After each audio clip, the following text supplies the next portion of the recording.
नमस्कार साथियों, डॉक्टर संग्राम पाटिल बात कर रहा हूँ। साथियों, सोशल मीडिया पे मैंने दो ऐसे वीडियो देखे, दो पुरोहित बाबा लोगों के, जो अपने प्रवचन में प्याज और लहसुन क्यों नहीं खाना चाहिए, गार्लिक और ओनियन क्यों नहीं खाना चाहिए, इसका एक्सप्लेनेशन देते हैं। और ये एक्सप्लेनेशन पुराण या शास्त्र के आधार पर इन्होंने दिए हैं, तो आप वो देखिएगा। ये पहले वाले बाबा है। क्योंकि प्याज और लहसुन का जन्म गंदगी से हुआ, राक्षस के मल से हुआ, इसलिए वो गंध, उससे दुर्गंध बहुत आती है। तुमने देखा होगा खा के, मोह बसात अगर बगल में कोई खा के बैठ जाए, अलग मोह बसात। तो देवता अगर आना भी चाहे तो दुर्गंध के कारण देवता आ नहीं पाते हैं, हनुमान जी की कृपा हो नहीं पाती है। अब ये दूसरे वाले बाबा भी देखिएगा, ये क्या एक्सप्लेनेशन देते हैं। लहसुन प्याज इसलिए नहीं खाते क्योंकि लहसुन प्याज राक्षस का जूठा है। किस राक्षस का? राहु नाम का एक राक्षस था। समुद्र मंथन हुआ तो समुद्र मंथन में मोहिनी भगवान ने सब देवताओं को अमृत पिलाया।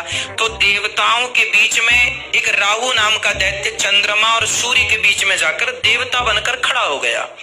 तो मोहिनी भगवान ने तो सबको अमृत पंक्ति बद्ध पिलाया, तो राहु नाम के दैत्य ने भी वह अमृत धोखे से पी लिया। तभी भगवान ने सिर काट दिया, और सिर काटा तो वो जो अमृत था तो उसके मुंह से टपकता हुआ जमीन में 2 बूंद गिर पड़ी।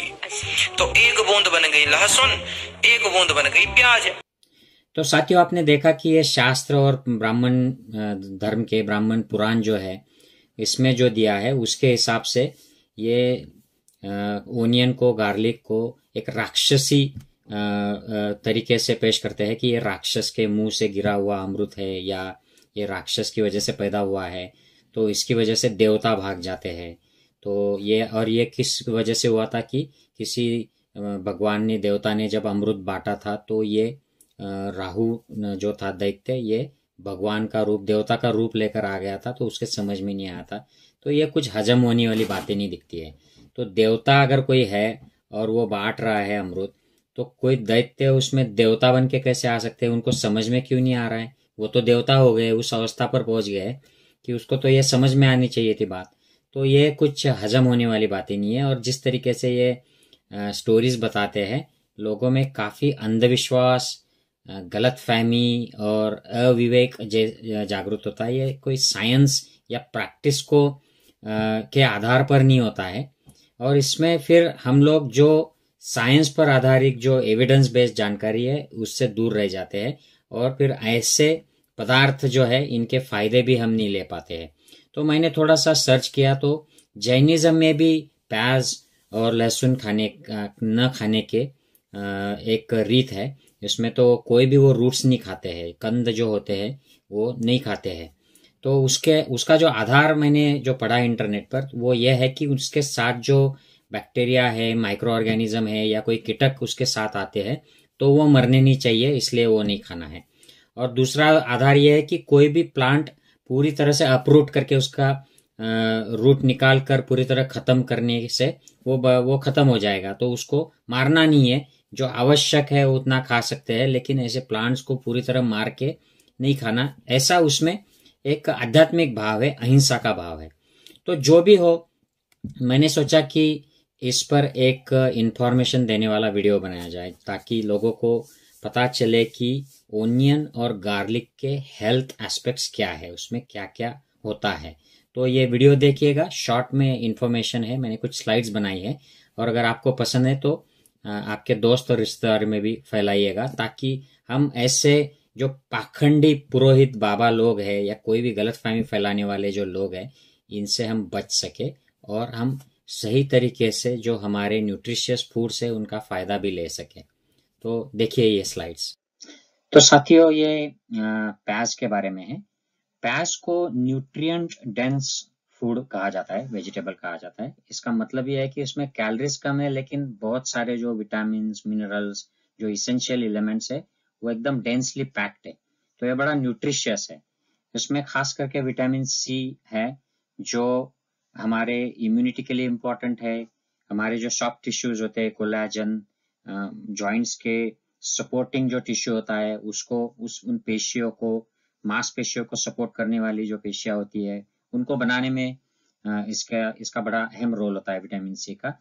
जो डैमेज होते रहता है डे टू डे लाइफ में हमारे टिश्यूज का, उसको रिपेयर करने के लिए vitamin C also helps in iron absorption.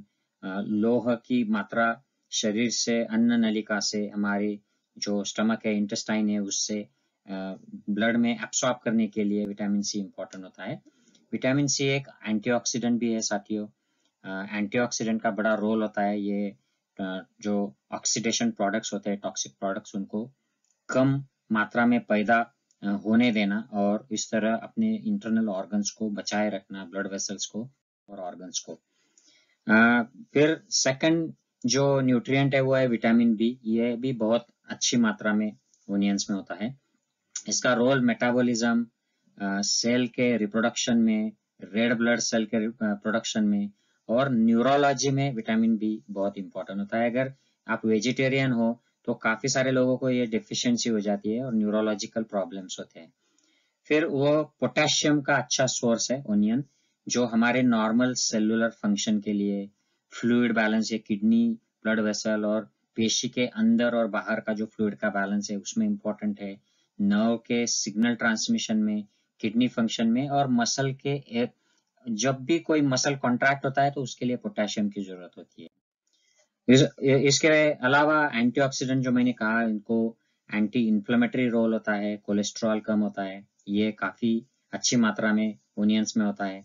और ये टिश्यू के रीजनरेशन के लिए, रिपेयर के लिए इंपॉर्टेंट होते हैं। तो इसकी वजह से हार्ट की problems, heart attacks, heart disease, cancers और जो क्रोनिक कंडीशन है ये कम होती है, ये प्रिवेंशन होता है इसका। और कैंसर्स जैसा मैंने बताया, तो इसमें खास करके स्टमक और जो गैस्ट्रोइंटेस्टिनल ट्रैक्ट के, कोलोरेक्टल कैंसर्स की मात्रा, जो प्रिवेलेंस है, ये भी कम रहता है जो लोग प्याज खाते हैं रेगुलर। इसमें ब्लड शुगर कंट्रोल में इसका रोल है। तो डायबिटिक्स और प्री डायबिटिक जो लोग हैं, जो बॉर्डर लाइन है, इनमें ज्यादा सीवियर डायबिटीज होने से ये प्रिवेंट करता है। मतलब प्याज खाने से ये ऐसा हो ही जाएगा, मतलब ये ऐसा नहीं कहना चाह रहा हूँ। ये इसमें इसका प्रिवेंटिव रोल है अगर आप ठीक तरीके से खाए, और उसके लिए बाकी सारी अच्छी लाइफस्टाइल की जो चीजें होती है वो भी करना जरूरी है। But onion is one of the factors that can help. Bone health में, बोन मेटाबॉलिज्म में इसका रोल है। एंटीबैक्टीरियल रोल होता है साथियों। एंटीबैक्टीरियल फैक्टर्स है जो ओनियन में मिलते हैं, और ये जो हजार्डस डेंजरस बैक्टीरिया है, ई कोलाई, सुडोमोनास और स्टाफ ऑरियस, विब्रियो कॉलरी जैसे जो ऑर्गेनिजम्स है, इनको, इनके अगेंस्ट फाइट करने के लिए इसका रोल होता है। और ये क्वर्सेटिन करके एक इम्पोर्टेंट इसमें इंग्रेडिएंट होता है, जो काफी सारे फ्रूट्स और वेजिटेबल्स में भी है, लेकिन ये एंटीबैक्टीरियल है, एंटी इन्फेक्टिव है। तो ये इतने इम्पोर्टेंट सारे चीजें ओनियन में होते हैं। एक फायदा ओनियन का ये है कि इसमें गट हेल्थ, जो गट फ्रेंडली बैक्टीरिया है, उनके लिए जो फूड आवश्यक होता है, जैसे फाइबर्स और कुछ प्रीबायोटिक एलिमेंट्स जो फूड में होने चाहिए, वो ओनियंस में पाए जाते हैं। तो इसकी वजह से बेनिफिशियल गट बैक्टीरिया जो होते हैं, हमारे जो फ्रेंडली गट बैक्टीरिया, उनको अच्छा वातावरण मिलता है अगर हम ओनियन खाते हैं। और ओनियन से टेस्ट भी बनी रहती है, आपके फूड को टेस्ट आए, और वो भी कम से कम कैलोरी में और ज्यादा से ज्यादा न्यूट्रिएंट में। तो ये ओनियन का फायदा है। अन्यथा टेस्ट लाने के लिए बटर डालो, घी डालो और उस तरीके की अनहेल्दी चीजें हमें डालनी पड़ती है। ओनियन का ये फायदा होता है। अब मुंह होते हैं गार्लिक पर। ये संक्षिप्त में मैं उसके फायदे बताता हूँ। ओनियन और गार्लिक ये एक ही फैमिली के प्लांट्स है, रूट्स है। तो गार्लिक के भी काफी ज्यादा फायदे हमें होते हैं, हेल्थ के बेनिफिट्स होते हैं। तो ये एनर्जी, इम्यूनिटी को बूस्ट करता है गार्लिक। ब्लड प्रेशर को कम रखने में मदद करता है। इसमें जो फैक्टर्स है, ये सब केमिकल्स है, ये सब ब्लड वेसल्स के ऊपर एक्ट होते हैं, हमारे इंटरनल ऑर्गन्स के ऊपर एक्ट होते हैं, पेशी के लेवल पर एक्ट होते हैं, और ये फायदे होते हैं। कोलेस्ट्रॉल कम रखने में, ट्राइग्लिसराइड लेवल्स कम रखने में जो एलिमेंट है वो गार्लिक में पाए जाते हैं। एंटी कैंसर, एंटीबायोटिक प्रॉपर्टीज है। और ये बहुत जरूरी बात यह है कि जो एजिंग पॉपुलेशन है उनमें डिमेंशिया, अल्जाइमर्स में प्रिवेंटिव रोल होता है। उसमें केमिकल जो है ये एंटीऑक्सीडेंट्स और भी अधिक जो केमिकल्स है ये इसमें रोल अदा करते हैं। ऐसा स्टडीज में पाया गया है कि गार्लिक का जो सेवन करते हैं उनमें एथलेटिक परफॉर्मेंस, वो स्पोर्ट्समैन जो है उनमें बढ़ जाता है। और इसका तो काफी सारे सिस्टम्स जो है हर्बल रेमेडीज के, उनमें एज अ डिटॉक्सिफाइंग फूड इसका इस्तेमाल किया जाता है और वो भी रोल एविडेंस बेस्ड है। काफी सारे स्टडीज में ये बताया गया है कि इसमें जो ग्लूटाथाइन और अलग अलग तरीके के जो डिटॉक्सिफाइंग एजेंट्स बॉडी में लगते हैं उनका प्रोडक्शन गार्लिक की वजह से बढ़ता है। तो साथियों, इसके जो थोड़े नुकसान कुछ पेशेंट्स में, कुछ लोगों में दिखाई देते हैं उसके बारे में बात करते हैं। कुछ लोगों को इंटॉलरेंस होता है क्योंकि ओनियन गार्लिक में small chain, short chain sugars, carbohydrates होते हैं, तो उनकी वजह से कुछ लोगों में इसका इंडाइजेशन, एसिडिटी या और भी कुछ सिम्टम्स आ सकते हैं, डायरिया, ब्लोटिंग हो सकता है। तो ऐसे लोगों को ख्याल रखना चाहिए कि वो ये कम खाए या ना खाए, ये उनके प्रकृति के ऊपर निर्भर करता है। और जो दूसरी दिक्कत है कि उसको स्मेल आता है ब्रेथ को खाने के बाद। तो अगर आप वो स्मेल नहीं चाहते हैं तो आप जब पार्टी में जा रहे हो या मीटिंग में जा रहे हो तो उस वक्त गार्लिक ओनियन मत खाइए, या अगर खा लिया तो आप उसके इमीडिएट तुरंत बाद ब्रश कर लीजिए, माउथ वॉश से मुंह साफ कर लीजिए, च्युइंगम से साफ कर लीजिए। लेकिन ये कोई बड़ी वजह नहीं है गार्लिक और ओनियन जैसे हेल्दी सब्सटेंसेस को ना खाने की। I hope this video makes sense. आपको अगर पसंद है तो आपके दोस्तों रिश्तेदारों में शेयर कीजिए ताकि सही नॉलेज जो है हमारे न्यूट्रिएंट्स के बारे में, जो इंपॉर्टेंट न्यूट्रिएंट्स है और उसकी जो गलत फहमियां फैलाई जाती है, उसके बारे में जो अंधविश्वास फैलाया जाता है, उसके बारे में लोग जागरूक हो सके। जय हिंद साथियों।